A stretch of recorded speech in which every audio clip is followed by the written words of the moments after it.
Hello, and welcome to the 42nd Radical Poetry Reading, a celebration of the life and legacy of Lawrence Ferlinghetti. I'm Malva Kajali, Special Projects Associate here at The Rail, and today I have the pleasure of welcoming poets, artists, and readers, Will Alexander, Garrett Caples, Neeli Cherkovski, Aggie Falk, Jack Hirschman, Kaye McDonough, Margaret Randle, and Anne Waldman, hosted by the wonderful friend Sparrow. A special thanks to Rail Consulting Editor Raymond Foy for so lovingly curating and organizing this event. Finally, we've started out all of our events here at the Brooklyn Rail with two important acknowledgements. The first is that here in New York, we're on Lenape-Hoking, the unceded land and waters of the Wappinger, Canarsie, Munsee, and Lenni Lenape people of the Delaware Nation and the Shinnecock Indian Nation. The second is an acknowledgement that Black Lives Matter. And it's worth saying that the heart of both of these acknowledgements is a commitment to the liberation of the oppressed and solidarity for all those who struggle for freedom. In that spirit, I encourage you all to check out the chat for a living document we've been putting together at the Rail of resources, actions, and much more. But now we'll get right into it. It's my honor to welcome our wonderful host for this afternoon, a member of the New York-based literary group, The Unbearables. Sparrow has published several poetry collections with Soft Skull Press, as well as chapbooks in collaboration with St. Mark's Poetry Project.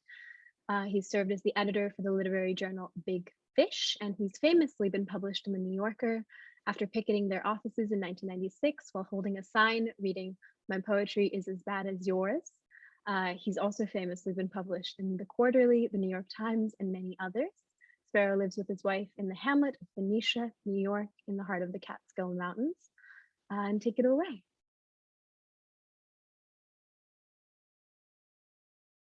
And I'll invite you to unmute.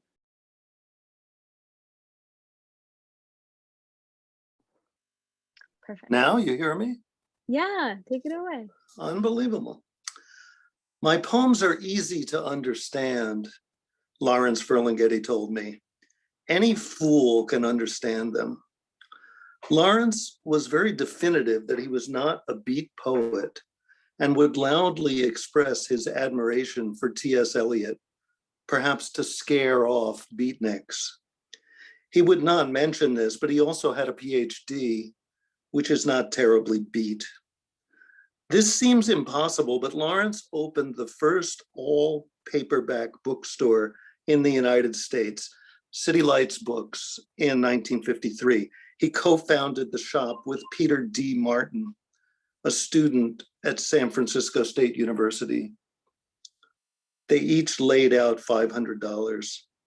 City Lights Books published deeply inspired poetry collections, including Frank O'Hara's Lunch Poems, Revolutionary Letters by Diane DePrima, Scattered Poems by Jack Kerouac, Fast Speaking Woman by Anne Waldman, Gasoline by Gregory Corso, besides the many Allen Ginsberg books.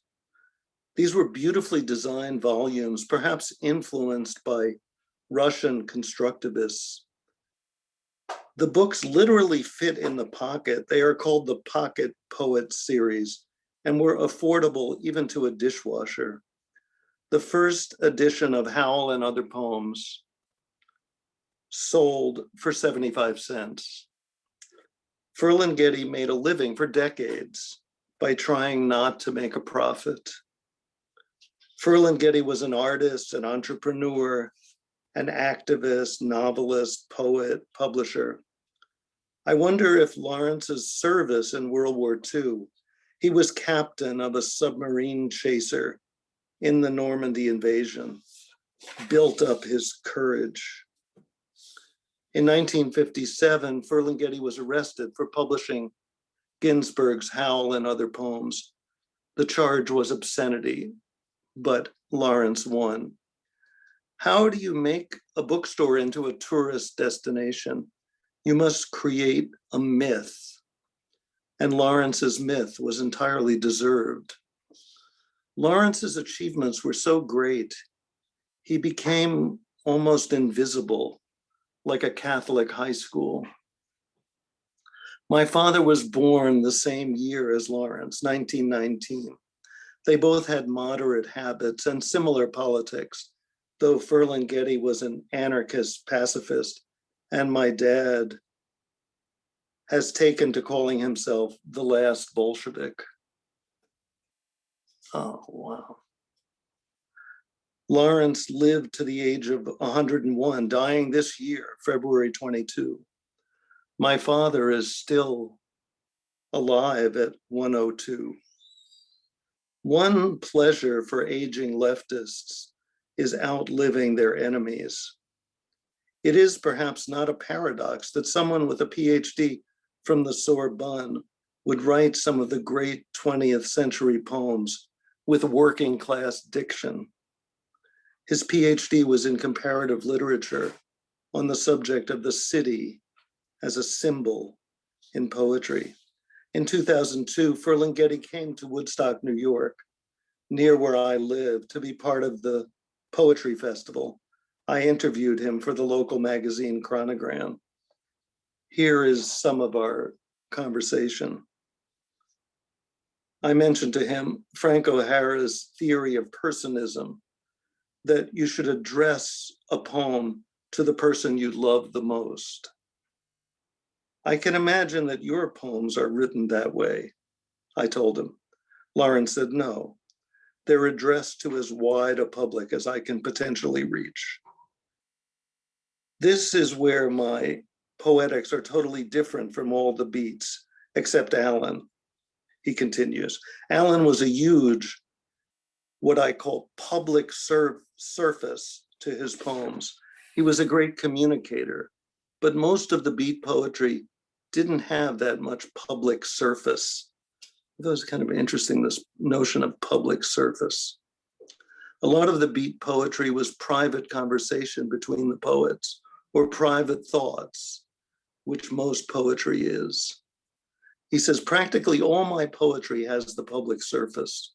My poem about the dog walking down the street, or the poem you're quoting, I am leading a quiet life at Mike's place every day. The whole poem has a public surface. And then he said that he receives letters saying, I got my whole education reading in the basement of City Lights bookstore. It was the only place I could hang out because I was penniless. I used to stay there from 10 a.m. to midnight reading. I will always remember it. And thanks a lot. Sometimes we'll get $10 enclosed and the guy will say, yeah, I used to steal books from you too. And here's a small repayment. I have one guy, he sends me $10 every few months. And, you know, he's an anarchist, so he doesn't believe in calling the cops when someone, steals a book from him. He said, we always had a policy of never calling the police. We had a sign at one time that said, if you're caught stealing, we won't call the police, but you will be publicly humiliated. I said, and did you humiliate them? He says, I had one manager who used to pull down their pants. And I'm going to read this poem I wrote that seems to me it has a public surface. It was written during the time that people were pulling down these statues of Robert E. Lee and other villains of America. It's called Pull Down the Statues. Pull down the statues, let them all fall until there are no heroes at all. Then start again in the sunshine. We be the heroes this time.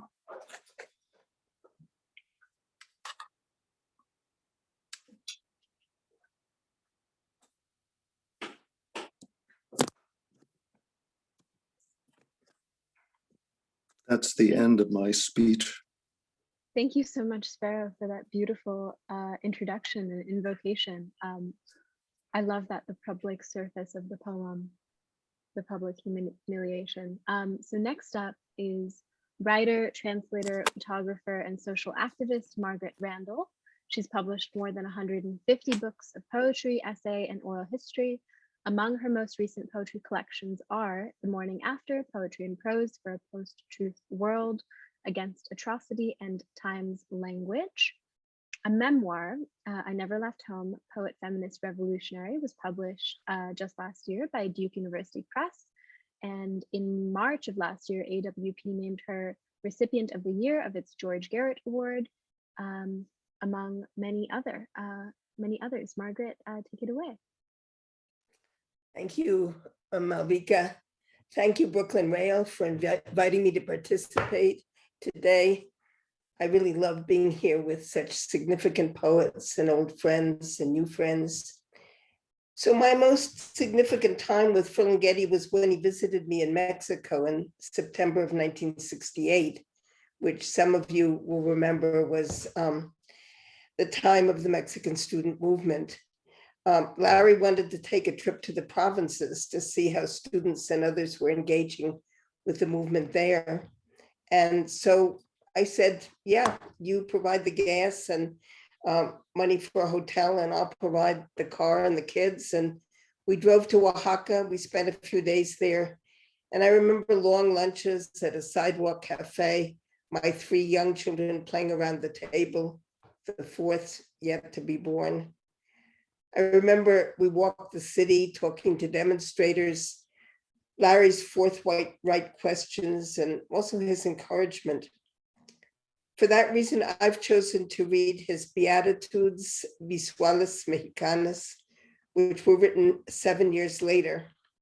This is vintage Ferlinghetti, making every word count, surface poetry, as has been said here. Autobus 1.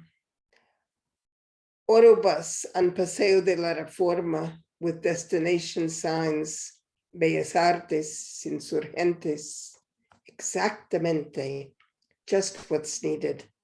Insurgent arts, poesía, insurgente, this is not it.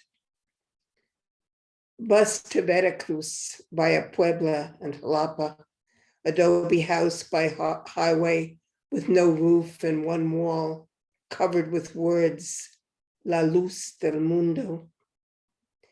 Passing through Puebla late Sunday afternoon, a band concert in a plaza next to a Ferris wheel.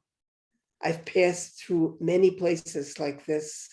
I've seen the toy trains in many amusement parks. When you've seen them all, you've seen one. Halfway to Jalapa, a great white volcano snow peak looms up above the hot altiplano, white god, haunting Indian dreams.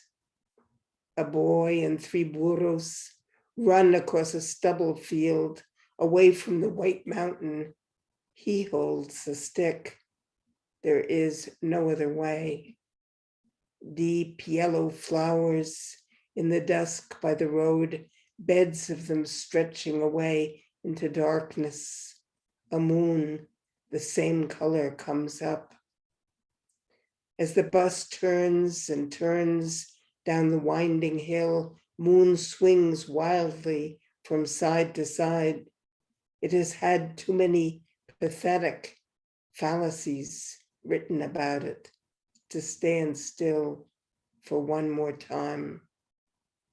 In Jalapa, I am a head taller than anyone else in town.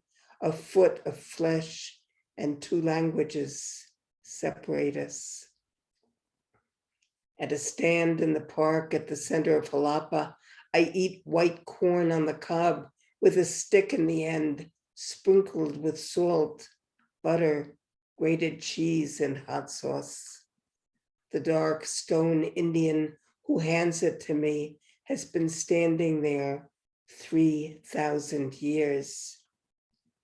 I'm taking this trip from Mexico City to the Gulf of Mexico and back without any bag or person, only what I can carry in my pockets. The need for baggage is a form of insecurity. 2 hours in this town, and I feel I might live forever. Foreign places affect me that way. The tall church tower tolls its antique sign, pray.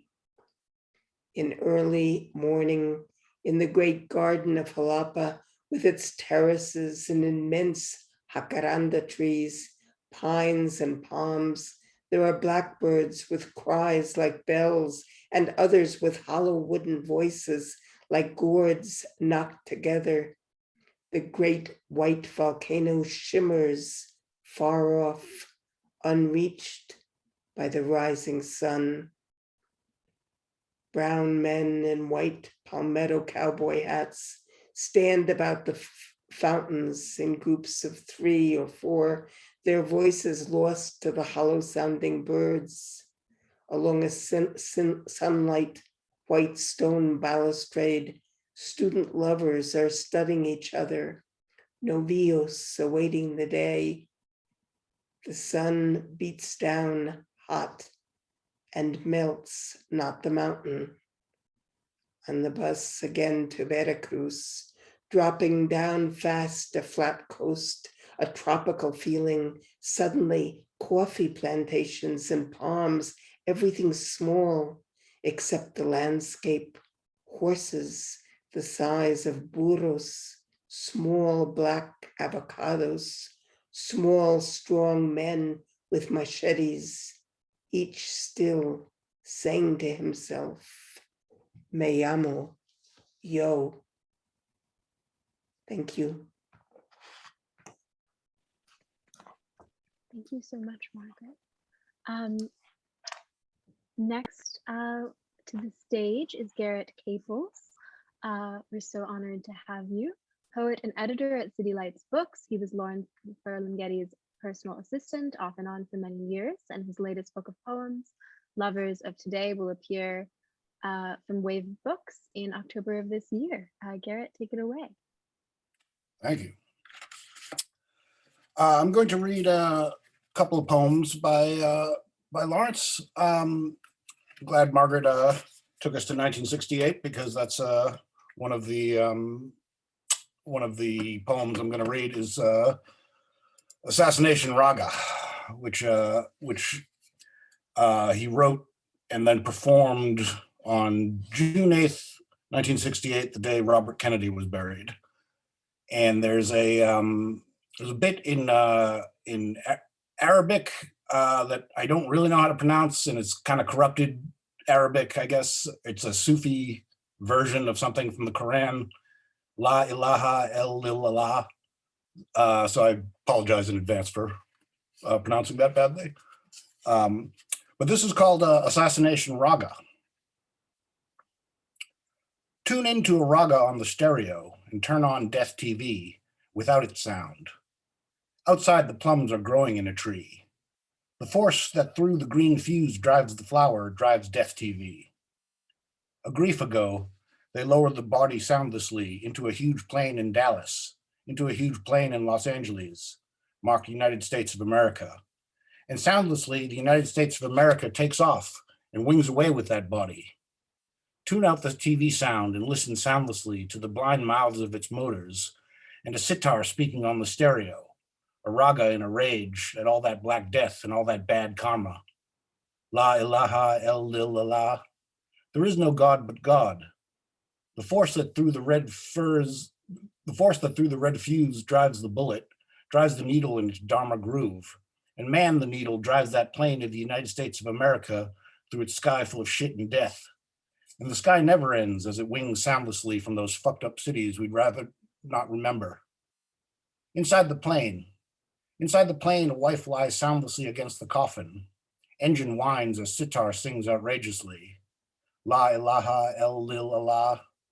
There is no God but God. There is no God but death. The plums are falling through the tree. The force that drives the bullet through the gun drives everyone as the United States of America flies on sightlessly through the swift, fierce years with the dead weight of its body, which they keep flying from Dallas, which they keep flying from Los Angeles.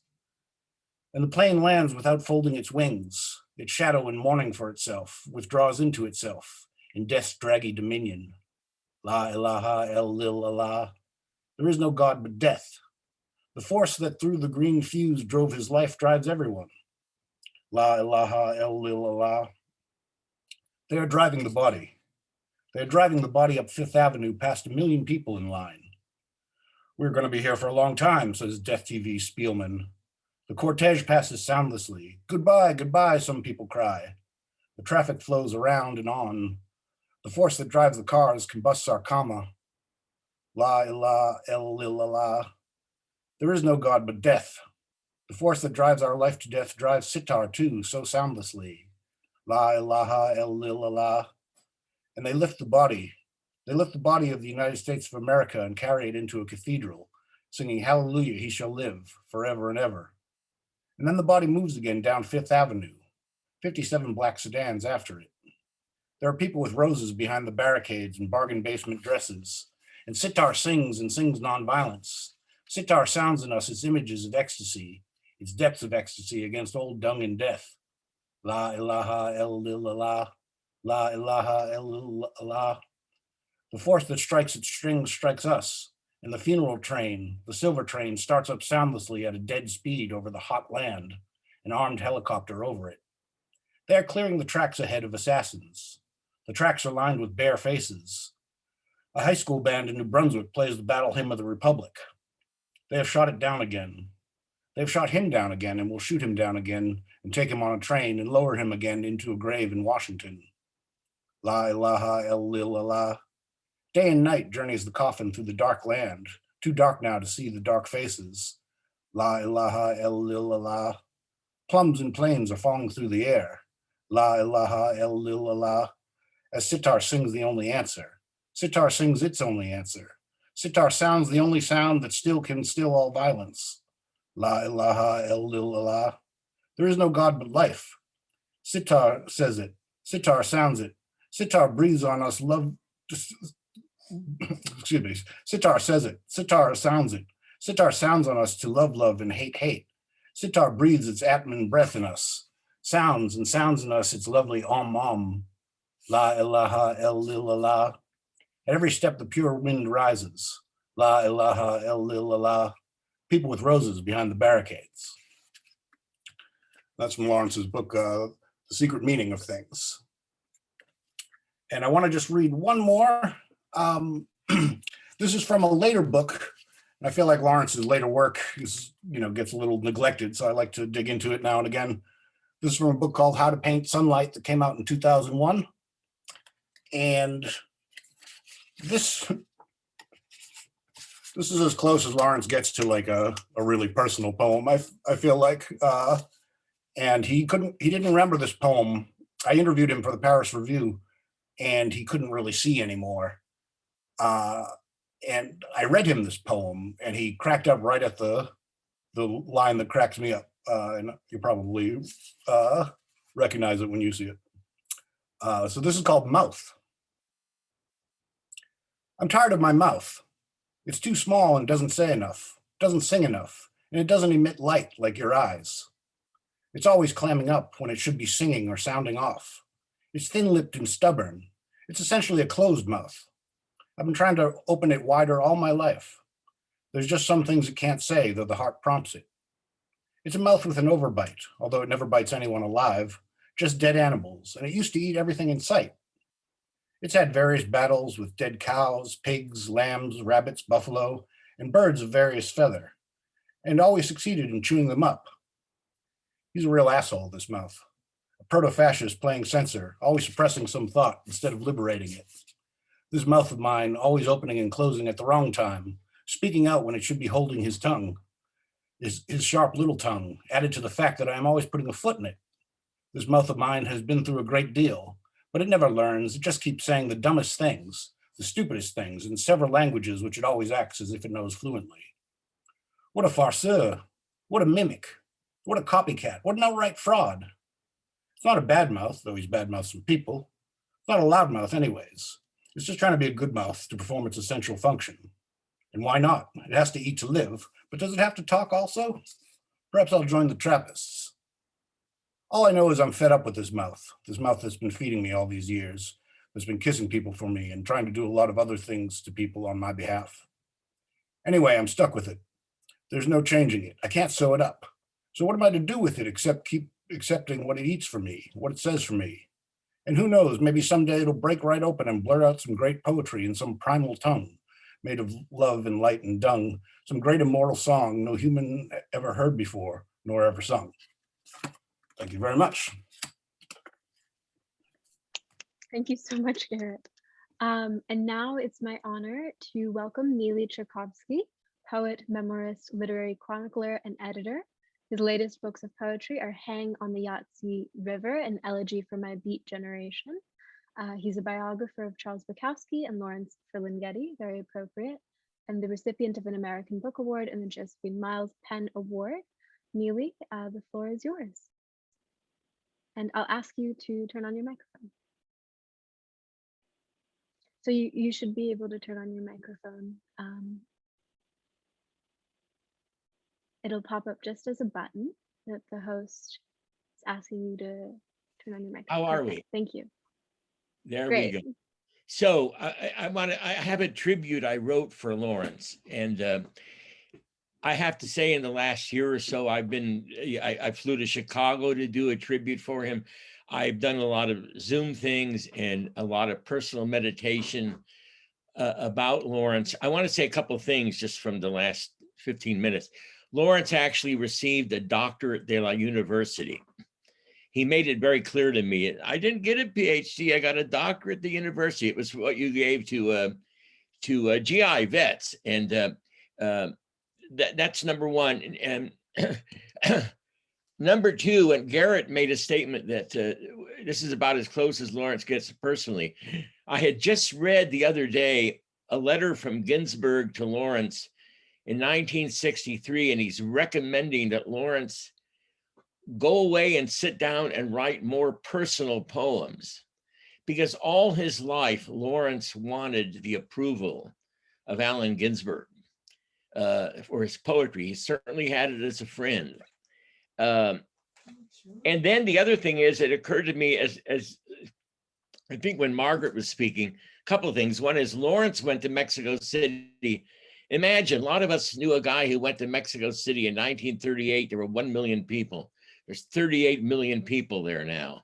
It's a big difference. And then in terms of just who Lawrence is, I'm going to read the tribute, but I want to quote something from Pablo Neruda that was one of Lawrence's favorite lines. We read Neruda, Eliot, a lot of people back and forth together around the campfire in Bixby Canyon. There's one way I really got to know Lawrence was to see him out there in the wild. These are the lines of Pablo Neruda for Lawrence. Sube conmigo, hermano, amor americano, a las alturas de Machu Picchu. Come up with me, brother, American love to the heights of Machu Picchu.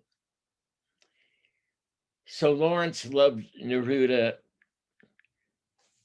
for the actually greatly personal 20 poems of love and one of despair that he wrote as a young man, but really for the Canto General and the other poems that had the same kind of social political dimension that Lawrence was also able to weave in his work.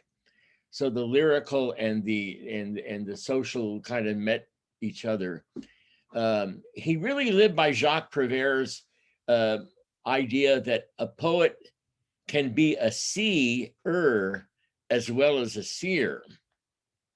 And he did tell me that one of the reasons he loved Howl, he's sitting there at the Sixth Gallery when Alan read it, and he heard, I saw the best minds of my generation destroyed by madness. The eye got him. Because Lawrence actually saw that eye as the eye that you see with as well. So with that said, tribute to Lawrence Ferlinghetti. Would you like to know who Lawrence Ferlinghetti really was? He was a whirling dervish, but you would never know it because he kept it well hidden under a mask of moderation. He was a snowman in the desert who'd never melt, a poetic risk taker comfortably hopping from one language to another. He loved Chaplin's Little Tramp and treated the homeless of North Beach like they were family. He was a world-famous poet, comfortably at home with poets who were renowned in the confines of a neighborhood cafe. Lawrence was crazy about Paris and its French bread and red wine and Livre de Pouche and the ghost of Francois Villon. Rome and Pasolini dazzled him, as did the landscape of Tuscany. One evening he saw Dante leaving a restaurant in Venice after a heavy meal. He ran after him, but it began to rain and he had no umbrella. Lawrence was a Zen monk, but he never sat in meditation like the way an ordained monk does. He had his own way of talking to the trees and the hillside flowers and rollicking rivers and elusive wolverine. Would you like to know what Lawrence Ferlinghetti really thought? He didn't hide it. It's in Pictures of a Gone World. Yet what does a 35-year-old man know about a gone world? If you commanded a landing craft at the bloodbath of Normandy when you were 24 years old, and shortly afterward had been assigned to the cleanup crew at Nagasaki after the bomb dropped, you would understand a gone world. You could read A Coney Island of the Mind and hear Ferlinghetti's heartbeat, thump, thump, thump, like rain falling when you stop and think about it. The collection starts with a poem about war. In Goya's greatest scenes, we seem to see. Lawrence's natural humility and his natural humanity met, and they tiptoed as they ran and they danced as they stood still. He opened a bookstore filled with innovative poetry and novels in translation and the literature of dissent in an era of anti-communist hysteria. A couple of years later, his bookstore was raided by the juvenile department of the SFPD for carrying an obscene book. What most of us don't know is how saddened he felt that Allen Ginsberg had to light a literary bonfire in order for people to start seeing that the country was being dragged down to the bottom. Lawrence Ferlinghetti was my friend. He handed me the key to the cabin at Bixby Canyon, Big Sur, and told me it was mine to use anytime.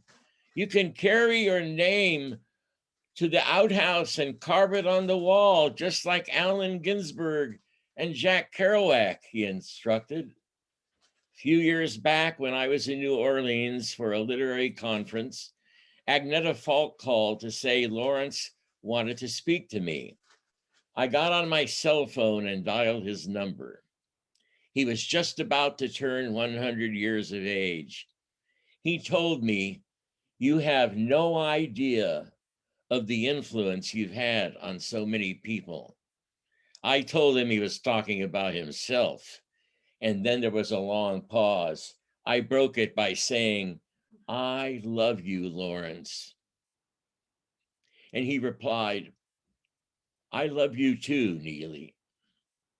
Lawrence saluted Walt Whitman's quest for perfect personal candor and that bard's song of the open road. His keen vision and wily humor served him well as he grew older with dignity. One of his dreams was to sail away on a ship past the Farallone Islands. The closest he came was At Sea, a poem for Pablo Neruda, the Chilean laureate, written at the age of 91.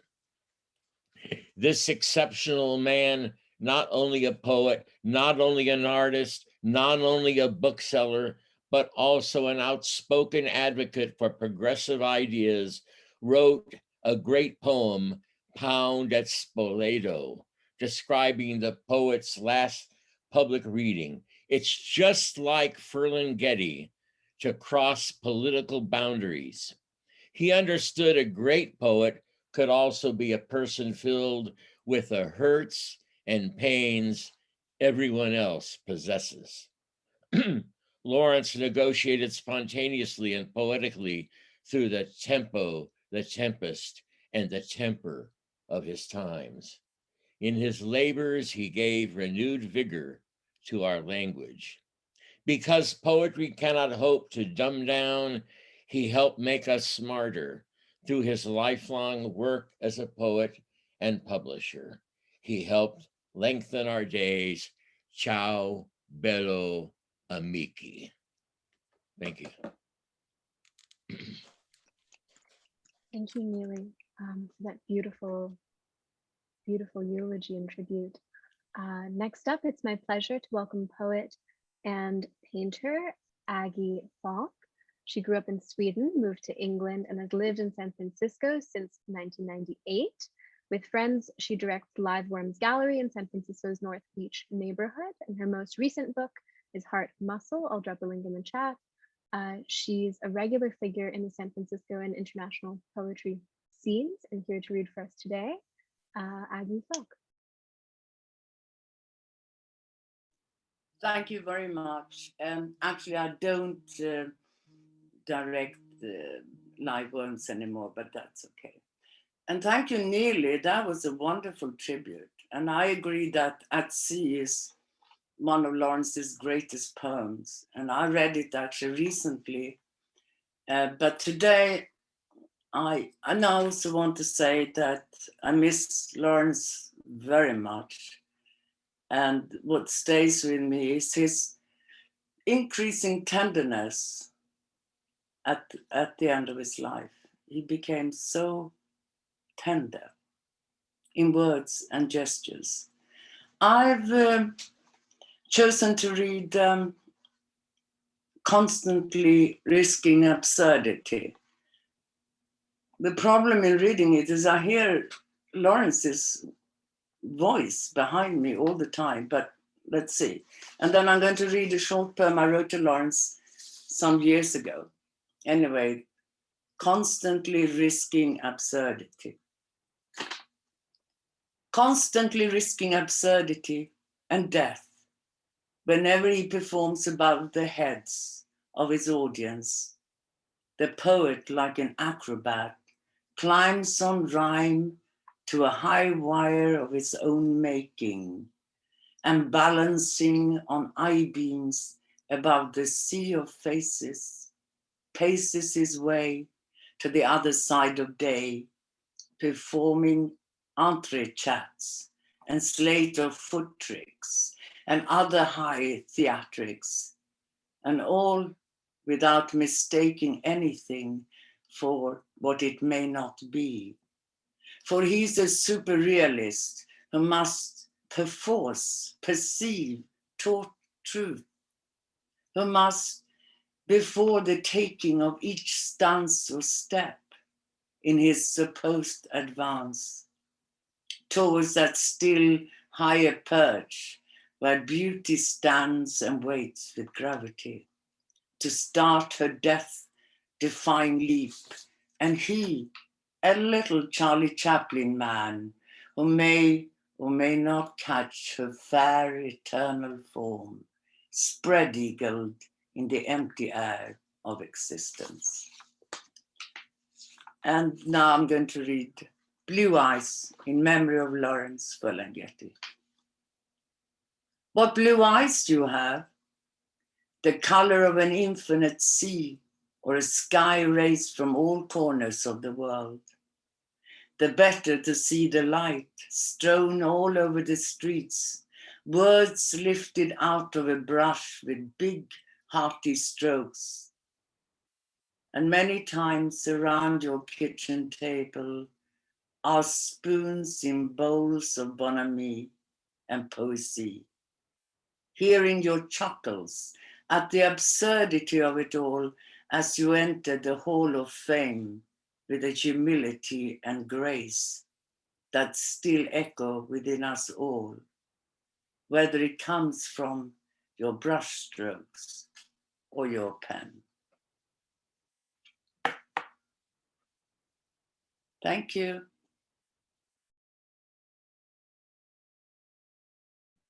Thank you so much, Aggie. Next up, we have the wonderful Jack Hirschman, a poet and translator. Hirschman is the author of numerous books of poetry, including All That's Left, which came out with City Lights Books, and The Arcanes, which came out with Multimedia in 2006. The former poet laureate of San Francisco, Hirschman taught at the University of California, Los Angeles, and he currently lives in San Francisco. Jack, take it away. And I'll invite you to turn on your microphone. It'll pop up as a little window. Thank you. Grazie, Rodrigo. I'm going to read the poem mentioned by both Neeli and Aggie, which I regard as the greatest poem that Lawrence wrote. And then I'm going to read the arcane that I wrote at his death.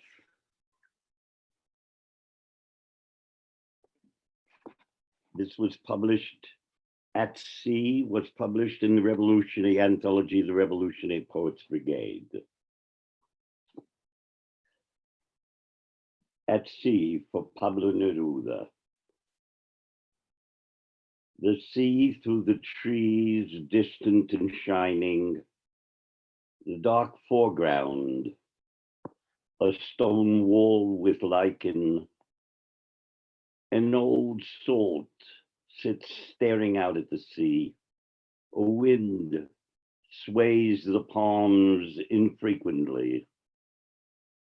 Another day prepares for heat and silence. A small plane buzzing like a fly disturbs the sky. The air eats it. Far out on the slumbering sea, a trawler creeps along. The wind from the south blows the bait in the fish's mouth. The yawning sea swallows the trawler. The lichen lives on in its volcanic stone, taciturn, eternal, awaiting its turn in the turn of the sun. Never will I return here. Never again breathe this wind on this far run in the reaches of morning where the sea whispers patience and salt. The sun scorches the sky and drops like a stone into night. And I am an animal still, perhaps once a bird, a halcyon who makes its nest at sea on my little flight across the little chart of my existence. Life goes on, full of silence and clamor, in the gray cities, in the faubourgs, in the white cities by the sea, where I go on writing my life in neither blood nor wine. I still await an epiphany by the petri dish of the sea, where all life began by swimming. But it's time now to give an accounting of everything, an explanation of everything, such as why there is darkness at night. Everywhere the sea is rising. Am I to be drowned with the rest of them, all the animals of earth washed away in an ocean, motherer and moitherer in this tremendous moment of calamitous sea change as our little world disappears in a tremor of ocean and fear to the murmur of the middle mind of America as imbeciles in neckties drop from the trees? matter then if I end up in a house of insurgents on the Avenida de los Insurgentes, or shoeless on Boston Commons, or cast up clueless in my great uncle Désir's beach hut in St. Thomas. Pardon my conduct then, if I can't give you any final word, a final unified theory of existence, all thoughts subsumed in one great thought, utopian vision. Humans, with all their voices as myriad as the syllables of the sea, have never been able to fathom man's fate, nor tell us why we are here. Still, will we be free as the sea, to be nothing but our own shadow selves, beach bums, all, after all, in future time, when nations no longer exist and the earth is swept by ethnic hordes in search of food and shelter, neither patient nor placid in the face of all this, in the sea of every day with its two tides, I drift about, immune to hidden reefs or harbors. Someone throws me crystal fruits in the shape of life preservers.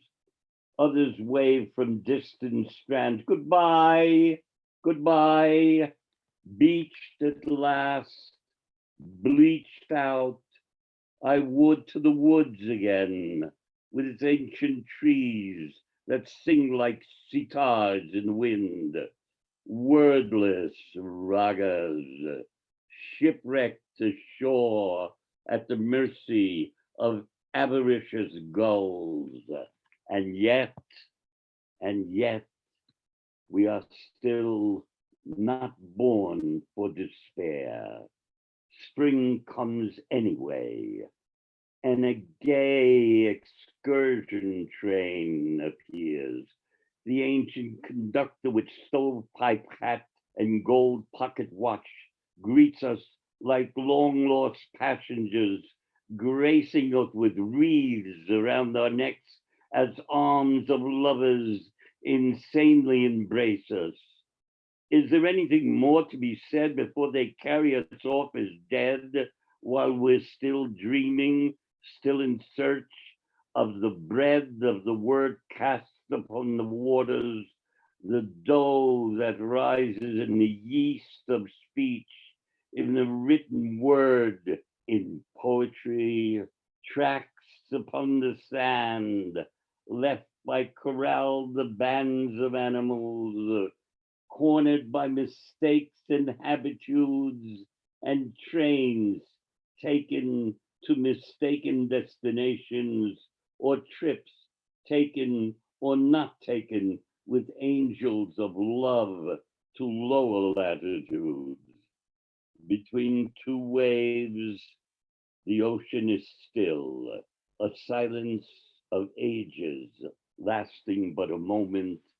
Between two waves of emotion, as lovers turn to each other or away, love ebbs and flows, comes and goes between two emotions, but surges again with each new wave as some sea creature from the deep breaks the surface with a leap. The sea roars, but says no more. All the yarns it could spin, if it would, between its rages, under the eye of the sun, under the ear of the sky, cities asunder, plunderers and pieces of eight, invisible countries, crystal skulls, sailors' masturbations, or yesterday's sperm lost in the wake of a pleasure boat, or the endless, the incoherent narrative, voyager, pass on. We are not our fathers, yet we carry on breathing like them, loving and killing like them.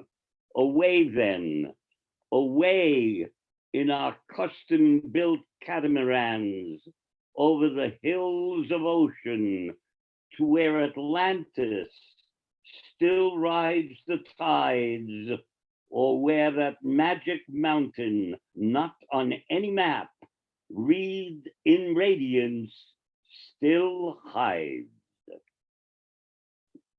And now I'd like to read the arcane. It is in, I wrote it right after Lawrence's death. I knew Lawrence probably longer than anyone here. I knew him 61 years. This elegy is in memory of Lawrence Ferlinghetti. It's called the Elegy Arcane, in memory of Lawrence Ferlinghetti, for Elaine Katzenberger, who you know directs City Lights now.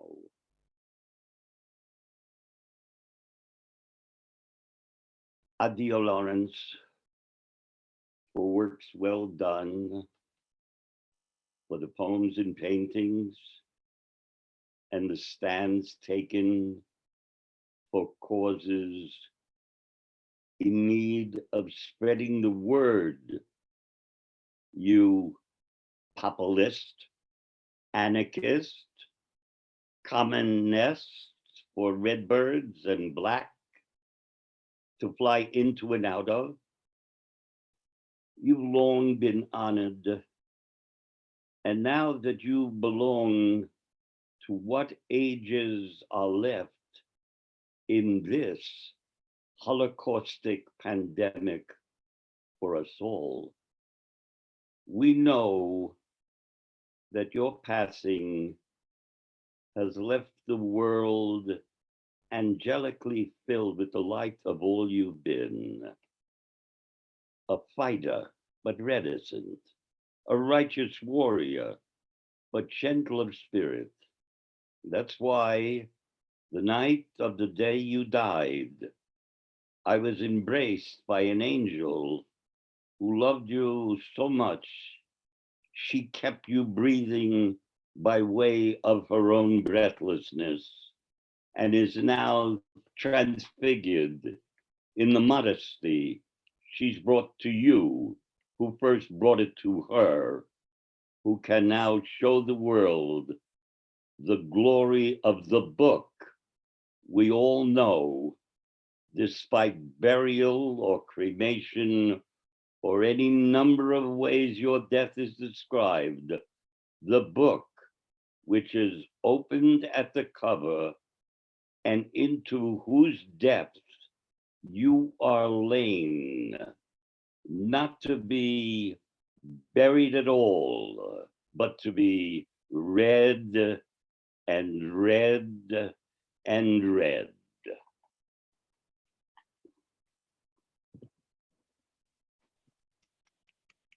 Thank you, Jack. How wonderful.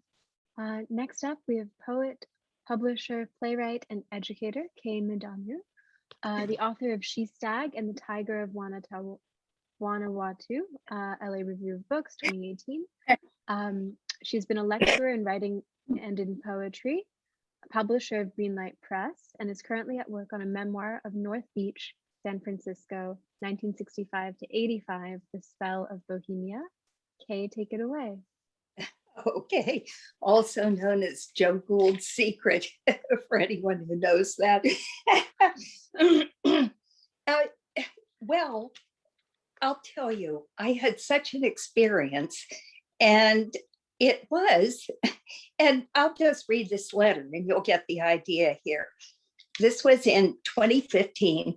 I knew Lawrence before that, but really not well. I'm not his best friend. Bobby Sherrard somehow thought it would be a very good idea, since Nancy Peters was unavailable, to go with Lawrence, for Lawrence to fulfill a dream of going to Paris one more time.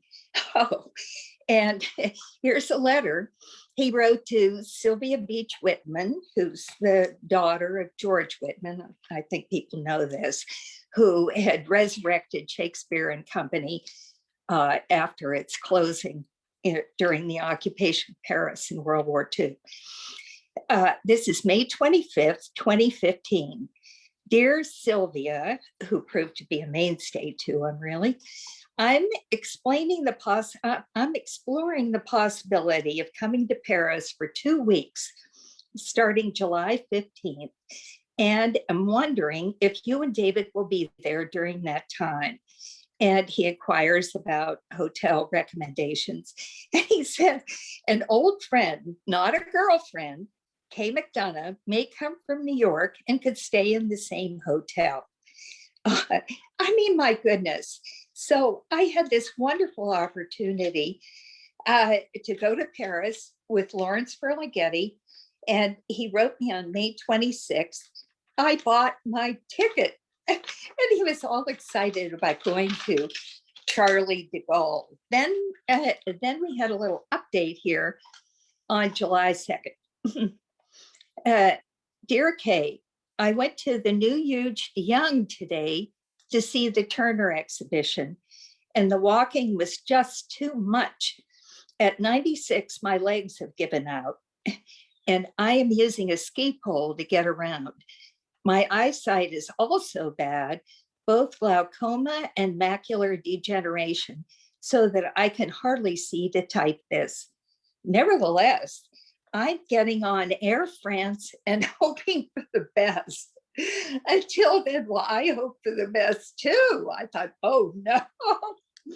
Okay, but here's the thing. All you had to really do was to get in from the airport.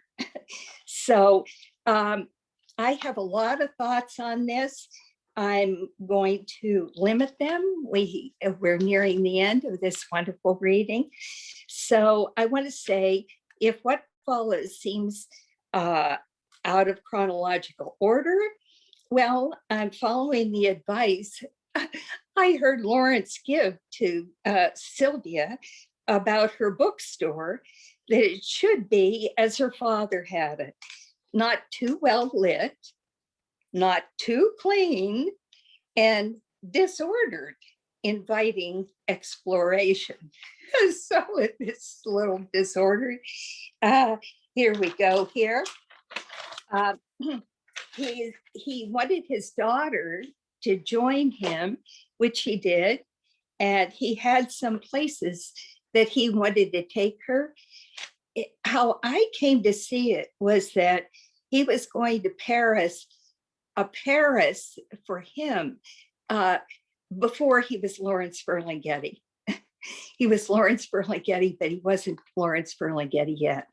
And so he had all kinds of anecdotes about Jacques Prévert and seeing Samuel Beckett at the Cafe Select and seeing Jean-Paul Sartre and Simone de Beauvoir at the Brasserie Leap, Edith Piaf singing at the Cobb, but he didn't approach any of these people. No, he was a student, and during the course of the visit, he remembered D-Day, everything else, all sorts of things here. So he took his daughter Julie to the Place de la Sorbonne to see the green door leading to the room where his défense was held. Neeli referred to that earlier. And his best friend, as he referred to him, George Whitman, was in attendance, and it was way before George Whitman had Shakespeare and Company. He was living in a little room. So here were the two bookmen who were serious bookmen. Lawrence feeling as though he were going to his execution through that door to defend his thesis, and more worried about making a mistake in French than in making a factual error. He gave a recommendation. He talked about a cliche jar that he used to have with his wife, where they put in money every time they used a cliche, and Julie loved that. She loved seeing all of these sites. And Lawrence gave me a recommendation about, he said to read a book by Vercors, a clandestine novel of French resistance during World War II. And this is my Pittsburgh French here. Everyone, please put up with this, called Le Silence de la Mer.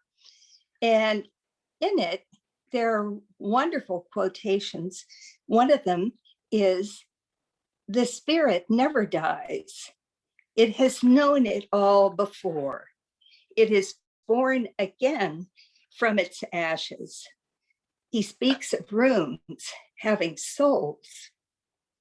And on this visit, Lawrence said more than once that he had been unable to write as he did in a Coney Island of the mind, that he wanted to go back to that.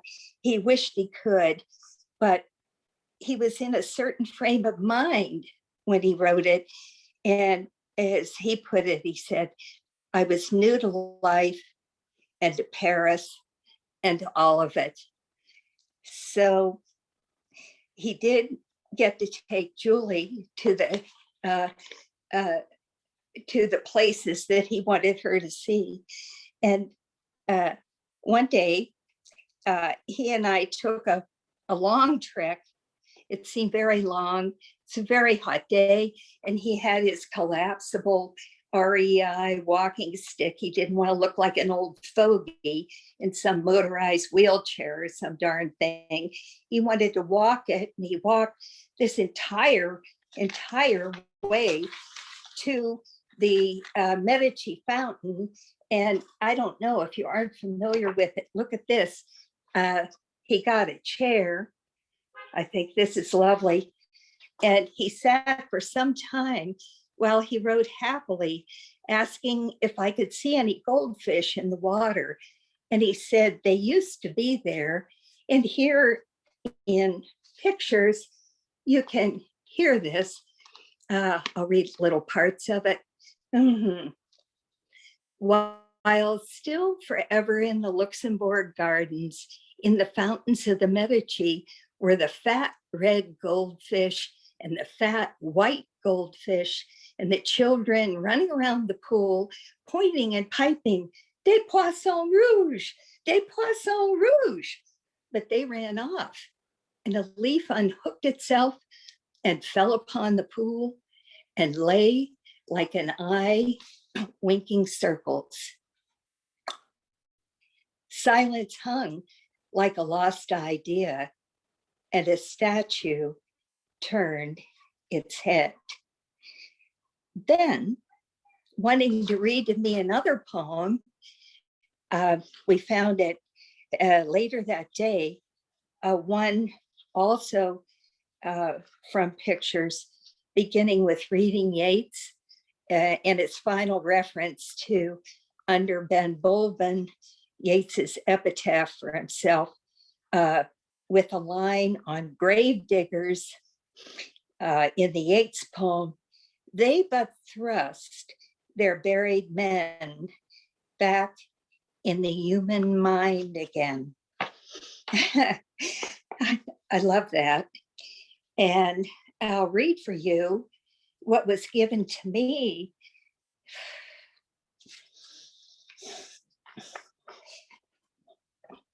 on a lovely afternoon in Paris. And this is a poem that Lawrence read then.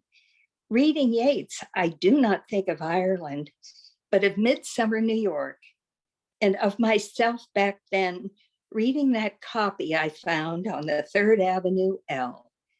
The L with its fly-hung fans and its signs reading "Spitting is forbidden," The L careening through its third story world with its third story people in their third story doors, looking as if they had never heard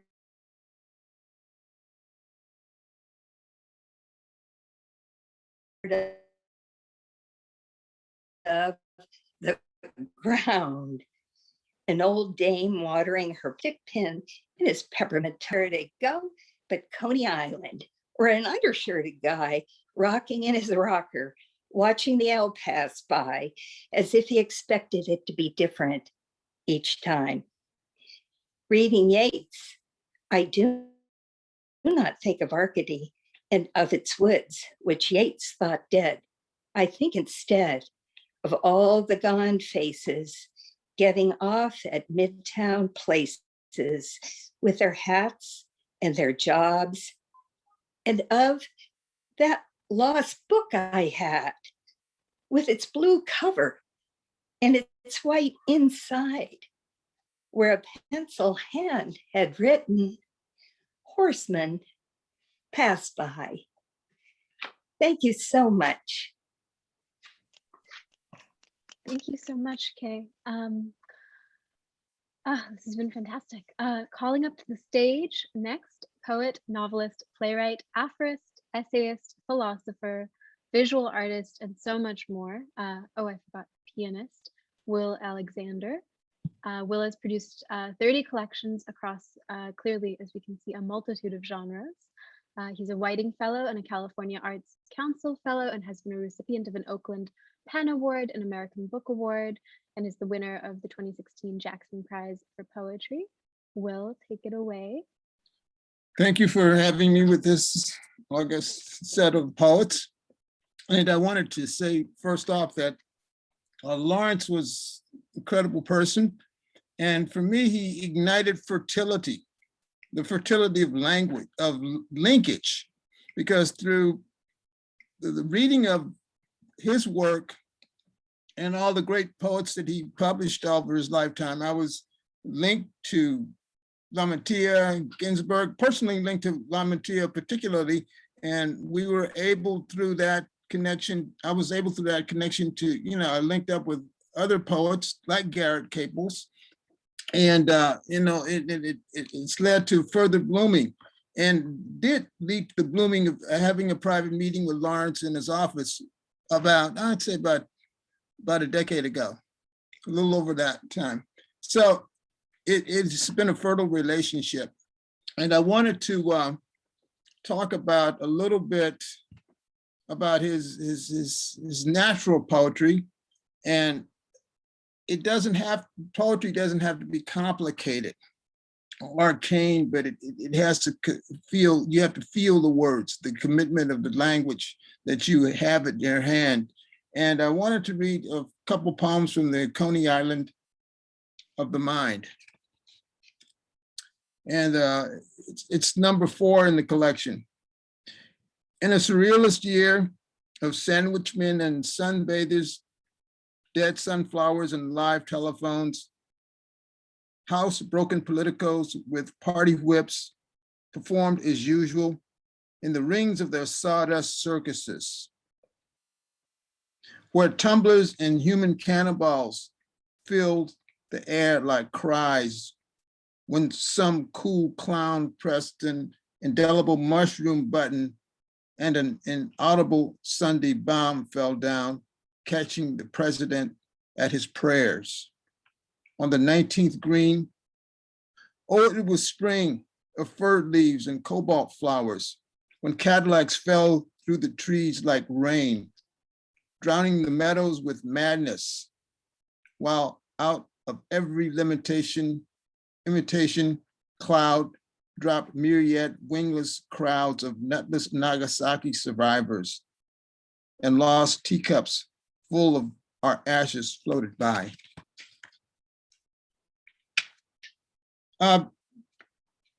Lawrence was just, it felt inevitable about his reality, because he just, all of the poets magnetized to him, talking about Jack and, Lamantia and all of the interesting lingual practitioners of not only the era, but of all time. And that is the fertility of what Lawrence not has left, but continues to ignite. So this is something that thrills me. And I want to read a couple more pieces from the Coney Island of the Mind.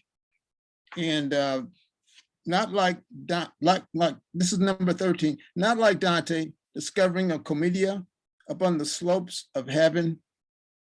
I would paint a different kind of paradiso in which the people would be naked as they always are in scenes like that, because it is supposed to be a painting of their souls, but there would be no anxious angels telling them how heaven is in the perfect picture of a monarchy.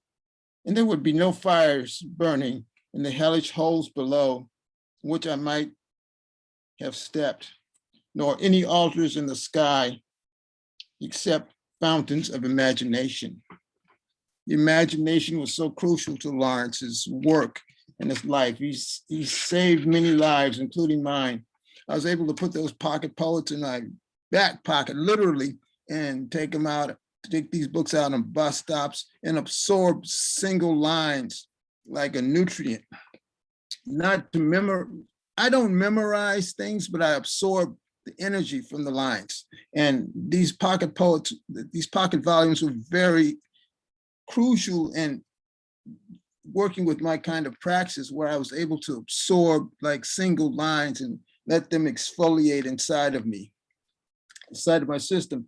And I'll read, I guess, one other from in fact, you could read these all day, from the Coney Island of the Mind. It's number 16. It says, Kafka's castle stands above the world like a Bastille of the mystery of existence. Its blind approaches baffle us. Steep paths plunge nowhere from it. Roads radiate into air like labyrinth of wires of a telephone central through which all calls are infinitely untraceable. Up there, it is heavenly weather. Souls dance undressed. Together, like loiterers on the fringes of a fair, we ogle the unobtainable. Imagine mystery, yet away around on the far side, like the stage door of a circus tent, is a wide vent in the battlements, where even elephants waltz through. He was able to concentrate the language to such an extent that it gets through without the dictionary or without bafflement. But it's like medicinal, it gets through to you. I was buying the book, and I was getting the work of Lawrence's, and the first thing out of the seller's mouth, a great book, Coney Island of the Mind. So to be able to get language to like not reduce itself to scribble, but to use it as a language that crosses generations. And I'm not just talking about human generations, but generations in terms of the electricity of current that the language moves us as poets. And it's very, very crucial for us to get these kind of nutrients. So I want to thank you, Lawrence, and to all of the poets here. And I'll try one more poem. And he says, "Do not let that horse eat that violin," cried Chagall's mother. But he kept right on painting and became famous and kept on painting the horse with violin in mouth. And when he finally finished it, he jumped up upon the horse and rode away, waving the violin. And then with a low bow, gave it to the first naked nude he ran across. And there were no strings attached. So that's no strings attached, but just letting this energy float into the atmosphere and create nutrients for the poetic cartography of the spirit. So this is this cartography of the spirit that I'm entering all the time, and Lawrence has been crucial in that ignition. So I want to thank you for my time and thank all of you for gathering here. And we'll thank you so much perpetually for Lawrence's work at City Lights, which has led me to all kinds of energies that I can't begin to speak about at this present time, but just thank you for the seating. And thank you for my time. Okay. Thank you. Thank you so much, Will. I love that line, concentrate the language to such an extent that it becomes a medicine. It's mind-blowing, truly. Last but not least, it's my pleasure to welcome the poet Anne Waldman. She's been an active member of the Outrider experimental poetry community, a culture that she has helped create and nourish for over 4 decades as a writer, editor, teacher, performer, magpie scholar, infrastructural curator, and cultural activist, amongst other roles. Here to close us out in style. Anne, take it away. Thank you so much. And thank you, Will, for that beautiful, eloquent presentation, just uplifting. Loved it. The cartography of the spirit, beautiful. And everyone, it's been so exciting just hearing all these aspects of Lawrence and also what he's meant to everyone. So important. And thank you, Raymond. And thank you, The Rail. And thank you, Malvika, and all of you who do this, who continue this work. So just a couple of lines here. This was right after Lawrence died. Just a shout out, unique, most generous, international humanitarian, bohemian, intellectus, poet and painter, helped create the life of independent publishing and handy signature pocket poets and bookstore as common ground, commons for hungry readers, poesy's cradle, sing his praise. Ferlinghetti is an anarchist and is in anarchist heaven with a Buddha's smile. He's in the poetry bardo of scrying and in Artaud's susurrating mantra, in the celestial Kabbalistic night of magic and anti-capital joy, and luminous public space where he archives a century of adventure, a cosmic night of worlds and pounding waves of the Pacific, of crystalline reckonings of political acumen and alternative creation. He's in a courtroom at the Howell obscenity trial, patiently awaiting Ginsburg's exoneration, sounding off about academia, crisp wine at lunch, the autonomous zone under this gentle guardian's strong blue-eyed stamina lifted the bar on how to make an actual world, a community, and he made his own poems, his own books, and books that continue to startle and sing. And I'd like to read one of my favorite poems by him. It's more than a poem in a way. It's Pound at Spoleto. And then I'll read from the Rebels and one other that I have here. Just give me a second. Yeah, I love these poems from the European Transitions. I don't know if that book should be brought back into readership. So I'm going to start with Pound at Spoleto. I walked into a loge in the Teatro Melisso, the lovely Renaissance Sao, where the poetry readings and the chamber concerts were held every day of the Spoleto Festival, and suddenly saw Ezra Pound for the first time, still as a Mandarin statue in a box in a balcony at the back of the theater, one tier up from the stalls. It was a shock seeing only a striking old man in a curious pose, thin and long-haired, aquiline at 80, head tilted strangely to one side, lost in permanent abstraction. After 3 younger poets on stage, he was scheduled to read from his box, and there he sat with an old friend who held his papers, waiting. He regarded the knuckles of his hands, moving them a very little, expressionless. Only once, when everyone else in the full theater applauded someone on stage, did he rouse himself to clap without looking up, as if stimulated by sound in a void. After almost an hour, his turn came. or after a life. Everyone in the hall rose, turned and looked back and up at Pound in his booth, applauding. The applause was prolonged, and Pound tried to rise from his armchair. A microphone was partly in the way. He grasped the arms of his chair with his bony hands and tried to rise. He could not, and he tried again and could not. His old friend did not try to help him. Finally, she put a poem in his hand, and after at least a minute, his voice came out. First the jaw moved, and then the voice came out, inaudible.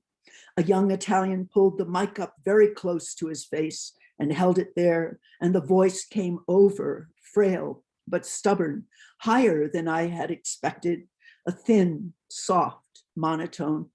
The hall had gone silent at a stroke. The voice knocked me down, so soft, so thin, so frail, so stubborn still. I put my head on my arms on the velvet sill of the box. I was surprised to see a single tear drop on my knee.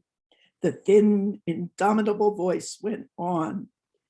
I went blind from the box through the back door of it into the empty corridor of the theater where they still sat, turned to him, went down and out into the sunlight, weeping. Up above the town, by the ancient aqueduct, the chestnut trees were still in bloom. Mute birds flew in the valley far below. The sun shone on the chestnut trees, and the leaves turned in the sun and turned and turned and turned and would continue turning. His voice went on and on through the leaves. And here's the rebels. Star-stricken still, we lie under them in dome of night as they wheel about in their revolutions, forming and reforming. Oh, not for us. Their splendiferous phosphor fabrications. Ah, the wheelwright of it, whoever he or she or it, chief fabricator of the night of it, of the night to set it in this cut glass diamond diagram. Upstairs in the lighted attic, under the burning eaves of time, lamps hung out to guide far more far out voyagers than ourselves.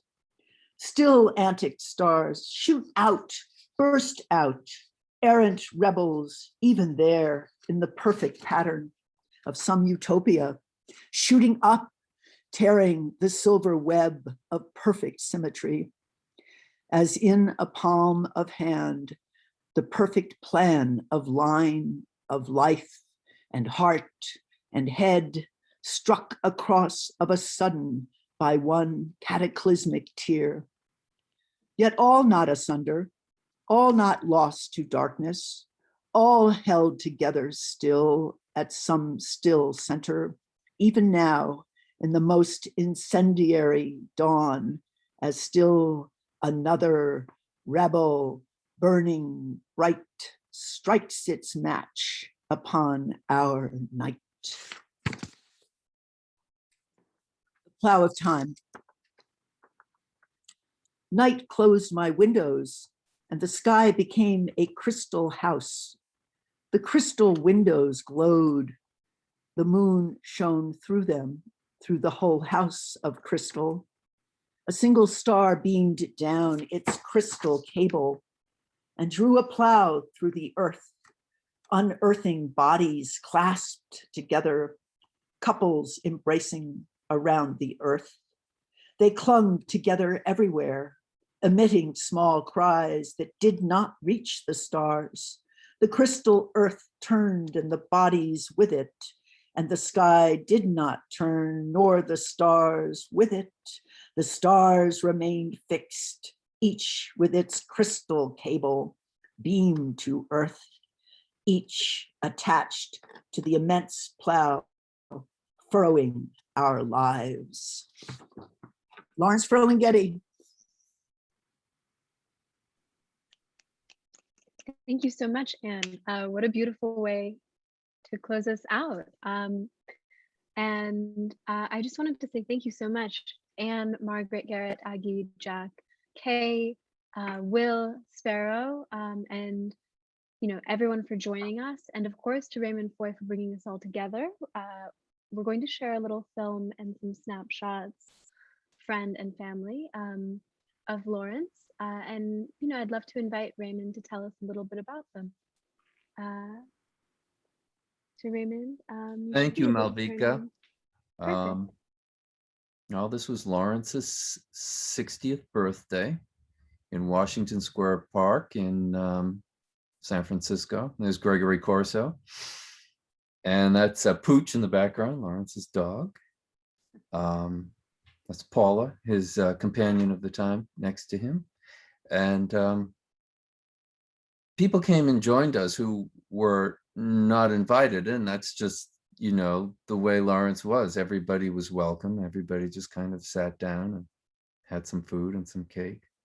And the Beats had a great capacity for friendship. It's one of the things that made them who and what they were. They saw each other as kind of mythic figures. And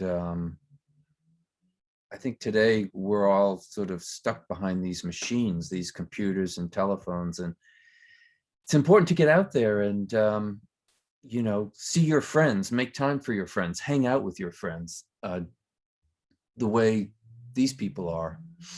And there you see Lisa Brinker, George Scrivani. That's Peggy Bitterman with the Super 8 camera. And you saw George Scrivani, who great editor and translator and friend of Gregory's and all of ours.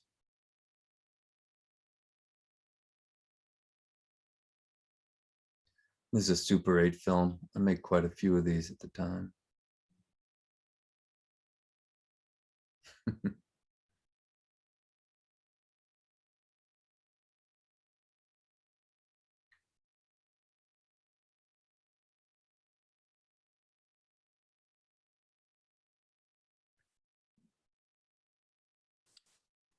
Excuse me for sort of interrupting, but I want to invite any of our guests and participants today. If you'd like to share any thoughts, please feel free to turn on your microphones and share.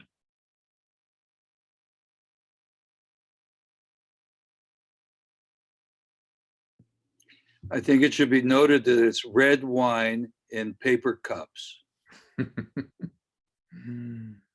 A classic.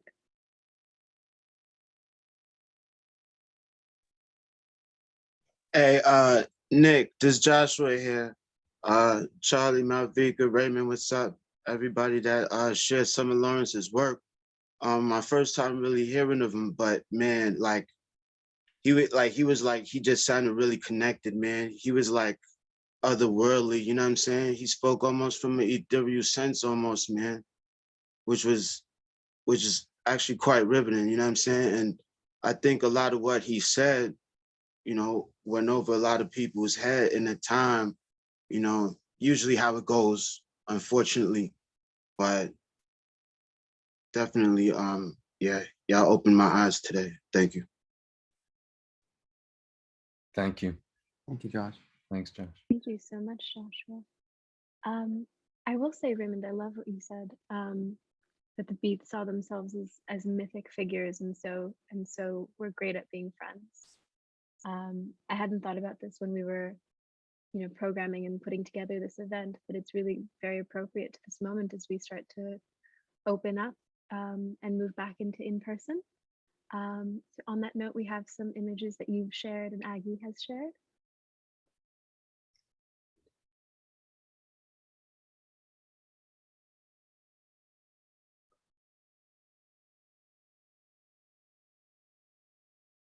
And if you want to tell us the story behind, you took this photograph, right?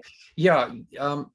I got to know Lawrence in San Francisco, but mostly I saw him in New York City when he would come and hang out and attend book parties. Lawrence always enjoyed being in the background, observing. He was much more comfortable when he wasn't the focus of attention. This was a book party for Carl Solomon that Harry Smith was at, and Allen Ginsberg and Lucian Carr. Later, Lawrence kind of avoided New York City, but he loved to come upstate New York. He used to stay with me in Woodstock, New York at my house. And Ed Sanders and Miriam Sanders live across the street, and Ann would come up and we'd go out on the Hudson River on cruises, just take the tourist boat that was there. And, you know, he was a New Yorker. He was born in Yonkers, New York. And he loved the Hudson River because he was a Boy Scout and used to go camping along the Hudson. And we went house hunting for quite a while. And in the end, he didn't buy a house. I think the fantasy was good enough for him. But it was great to see him up here. He had a you know, deep connection to this area. And in later life, he started telling me a lot of things he never told me earlier. He talked about his brother, who was the warden at Sing Sing prison and had to witness every execution. And he died young, and Lawrence thought the psychic toll that took on him of seeing prisoners executed and before his eyes was really what killed him. And he talked about his childhood in Yonkers. He asked me to drive him to the house once, and we stood outside the house, and he told me about his mother, very similar to Allen Ginsberg. His mother, when he was 5 or 6 years old, went into a mental institution for many years. He was raised by a foster family. She came back. He was only about 7 years old, and he was asked by the family, did he want to stay in the house or did he want to go away with his mother? And he didn't know his mother, and the home was the only home he knew. And he said to me, it was an impossible decision for a 7-year-old to make. And at that, he just burst into tears, and he just kind of held himself up on the automobile, looking at the house and crying. And then late at night, we'd be sitting around drinking wine, and he'd tell me about his war experiences and on those transport ships going from New York City to Liverpool, bringing over supplies, and seeing the ship in front of him blown out of the water and all of the sailors on fire, flying through the air and into the ice cold water, and there was no chance to save them. And talking about landing on the shores of Normandy at the D-Day invasion and being in Nagasaki. And I mention these because people think of him as, he had a sense of whimsy and humor, and they almost think of him as a light figure, a lightweight figure. This style he had was forged in fire and ice. He saw a lot of life, and I don't think there's ever going to be a group of people who went through what these people went through and saw what they saw. And you know, our job really now is to read him. So thanks for the opportunity to be here. Let's look at some more pictures. Carl Solomon. Will you tell us about this one? Well, that's Where Carl are Solomon. they? That's Lawrence just horsing around. He's you know, he's acting a role. He loved the silent comedians. He loved Keaton and Chaplin, and he's just kind of mugging for the camera there. That's at Mickey Ruskin's bar, One University Place. Is that still around? No, gone. No. I love that in both of these images, these photos you've made, he's holding a book, a magazine, a journal, something like that. Yeah, usually those would be things people would give him. He was always being put upon by people in one way or another. It was kind of sad often to sit around with him at the Trieste Cafe and seeing how people would come up to him and, you know, poets who wanted to be published by him and or angry with him that he hadn't published them. And it was very hard for him to just sit and have a coffee and enjoy himself sometimes. It was, he'd done so much for the poetry world, and still he had to deal with a lot of people really kind of imposing themselves on him, but he was always very gracious about that. Last time I saw him was at the Cafe Trieste. That was in 2013. He was 94. He came up on his 10-speed bicycle, and we hung out for an hour, and then he left to visit his new girlfriend. What a day. Yeah, what a life. What a life. Mm. And then these photos, I think, came from Aggie. And maybe Aggie, you could tell us a little bit about them. This is a photograph by Dennis Hearn in Cafe Trieste, and I guess Jack is reading his latest arcane. to a very patient Lawrence. I just love that photograph for the composition. And it's just the two of them as we used to see them in Cafe Trieste. Yeah. What more can one say? And this is this is also one of Lawrence's birthdays. I can't actually remember if it was his 96 or 97, something like that. And the woman next to him is very important in his life.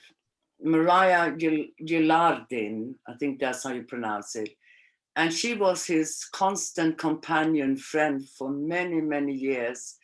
And she used to come down to San Francisco. She lives like 3.5 hours away every other weekend and stay the weekend in her battered up car. And I feel so sorry for her in a sense because of the pandemic. She couldn't be with him, though she phoned almost every day, but they were very, very close. And there's a painting by Lawrence behind him, of course. 96. What is written? It's nothing so something, a life is a Can you read it? Nothing so well recorded, a life is a face? I'm not sure. Yeah, something like that. I can't read it myself. No. But he looks very happy there, content. He was very able at the age of 96 or 97. Yeah. And then there should be another. Wow, 99. This is his 99th birthday in his kitchen. And because we had birthdays 2 days apart, we would often celebrate together with dinner and a princess cake. And I just love the idea of that Lawrence is now going to eat a princess cake because he really likes sweet things like a lot of people do at the end of their lives. But it's also very much a memory of all those lovely dinners we used to have around that table when other people would come, and I would often cook for him, or for us rather, because he couldn't go to other people's houses to eat so much. So we turned it around and went to his house and had a little. Anyway, that was his 99th birthday. He looked so sweet there. And sweet he was. Bittersweet. Lovely sweet. That's the last one we have. I wish I'd sent more because I do have a lot more, but I just thought of it this morning. So that's all right. Yeah, but that's I think he looks so funny with a cake in front of him somehow. Yeah. Well, Jack, you look like you've fallen asleep. No. Look, let me just mention, if it's okay, could I mention when we were in Italy at one point, we read that in the communist newspaper Manifesto, the back of page, it said Ferlinghetti clandestino. He had gone to Brescia, to the home of his father, who lived where his father lived, and knocked on the door, or the people knocked on the door and mentioned it. The people didn't know who he was, and they called the cops, and he was arrested, actually. And it was, he went off to jail for an hour or two, and Francisco Cons of the Fluxus movement was really sorry because he said he should have been, they should have kept him in there longer, because Cons was very interested in the publicity of that. Ferlinghetti should be in jail for going to his father's house. Well, actually, the truth behind it was Francesco Cons had arranged it because it was that's what turned out later on. It was a very Fluxus event. Yeah. I'd love to go. I'd love to pass the mic to Yura Adams, if we can. Yura wrote a beautiful comment in the chat some memories of being in San Francisco. And I'd love if you could tell us a little bit about that. Oh, thank you. I just wanted to put my 2 cents in about this wonderful memory I had of Lawrence Ferlinghetti, not as someone who knew him, but observed him as a young artist in San Francisco, and how much his bookstore meant to my intellectual growth as a young woman in San Francisco at the time. I spent a lot of time in the bookstore and was always excited to find something new and stimulating there. And it's wonderful to hear all of these memories. And in a way, I got to revisit my youth through them. And thank you, everyone, for speaking. Wonderful, wonderful. Thank you so much, Ira.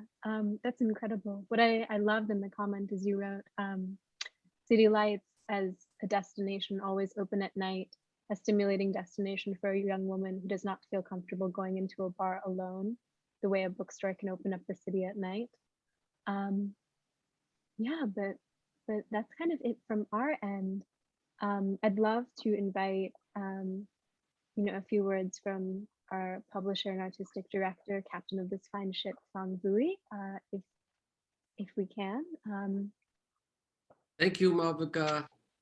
Thank you, Raymond, for putting this together for us. Neeli, Jack, thank you, Annette. Thank you, Anne, as usual. Thank you, Will. Thank you, Sparrow, and everyone here. Garrett, of course, Kaye. City Light Books is really a monumental legacy. Thunder roars but does not strike. Lightning strike but does not roar. Chose to be lightning.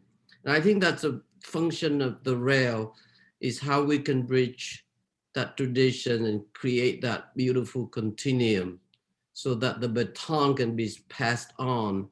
And I love so much and admire so much that resilient spirit.